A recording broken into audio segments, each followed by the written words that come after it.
Bien, estamos a propósito de este tema del Templo de San Francisco con el aludido, en realidad, con Martín Bogdanovich. Es vocero de la municipalidad, pero repítame su cargo, Martín, por favor, porque usted tiene... Luis Martín Bogdanovich, gerente del Programa Municipal para la Recuperación del Centro Histórico de Lima. Entonces, esa es la clave. No tenía todo el cargo en la cabeza, pero sé que usted se dedica a eso. Y lo que nos acaba de decir Fray Rafael Hurtado, ahorita vamos a entrar rápidamente a las razones, a las argumentales, pero que usted más o menos llegó y asaltaron el Templo de San Francisco a una hora inapropiada, además, a la 1:00 de la mañana, y se realizó esto. Cuéntenos, por favor.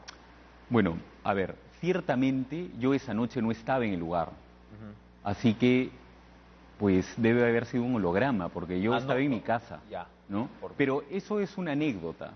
Yo creo que lo que la gente tiene que saber es que el conjunto monumental de San Francisco se inauguró en 1672 y que el cerco en cuestión es de 1987. Ellos argumentan que el cerco, que la condición de patrimonio cultural de la humanidad incluye al cerco. No, a ver, digamos, que incluya al cerco como área no quiere decir que uno no pueda tocar nada de lo que está allí.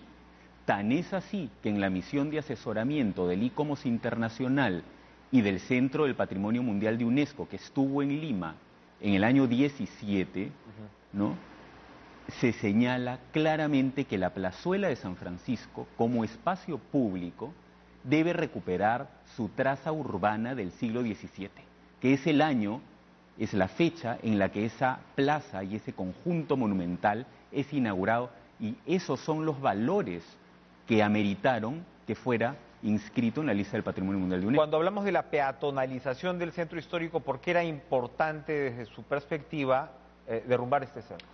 A ver, ya aquí no estamos hablando de mi perspectiva personal. Bueno, desde la política municipal. El Plan Maestro del Centro Histórico de Lima se aprueba por Ordenanza 2194 en diciembre del año 19. Es una política del gobierno local y allí se señala cuáles son las acciones que se deben realizar. En el marco de esto, en un proyecto de inversión pública, se trabajan dos aspectos: la recuperación de la plazuela y de las fachadas del entorno.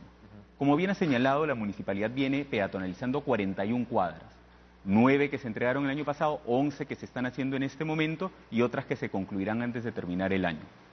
Entonces, voy a ejemplificar. Si uno tiene una plazuela que es peatonal y unas calles que son peatonales, un elemento divisorio no tiene ningún sentido. Más aún cuando es un elemento que es disturbante de ese paisaje histórico y que la UNESCO había recomendado retirar, toda vez que se debía devolver al espacio su traza urbana del siglo XVII, y que, para mayor precisión, la Dirección de Sitios Patrimonio Mundial del Ministerio de Cultura señala expresamente que el muro debe ser demolido con estos términos, porque la naturaleza... ¿Cuándo se dio esto por parte del Ministerio de Cultura? El año pasado. La naturaleza del muro fue provisional. Hay que ponernos en el año de 1987. Lima todavía no era patrimonio mundial, era solamente si iba a ser inscrito el convento de San Francisco. Terrorismo, ambulantes de manera desmedida y tránsito vehicular excesivo. Ninguna de esas características existe hoy en día. O sea, el centro estaba justificado por esas por supuesto, esas falencias. Por supuesto, porque el cerco, además la UNESCO no solicita un cerco. La UNESCO solicita en la decisión que se haga una protección. Una protección no es sinónimo de cerco, una protección puede ser muchas cosas. Ahora, para redondear este tema y responder a los argumentos del Fray,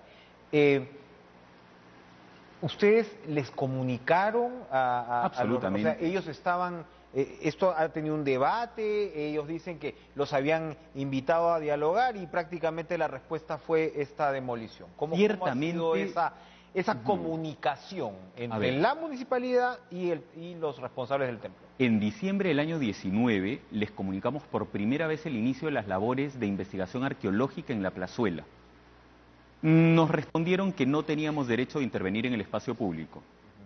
Aún así, el derecho nos asistía y lo hicimos, ¿no? Luego les hemos comunicado en otras 10 ocasiones por escrito, y gracias a la intercesión del ministro Neira, el ministro de Cultura, Alejandro Neira, tuvimos una reunión con todos los actores en el año 2020. Gracias a esta reunión pudimos conocer de manera personal cuáles eran las preocupaciones de la orden y en función a ellas modificamos el proyecto.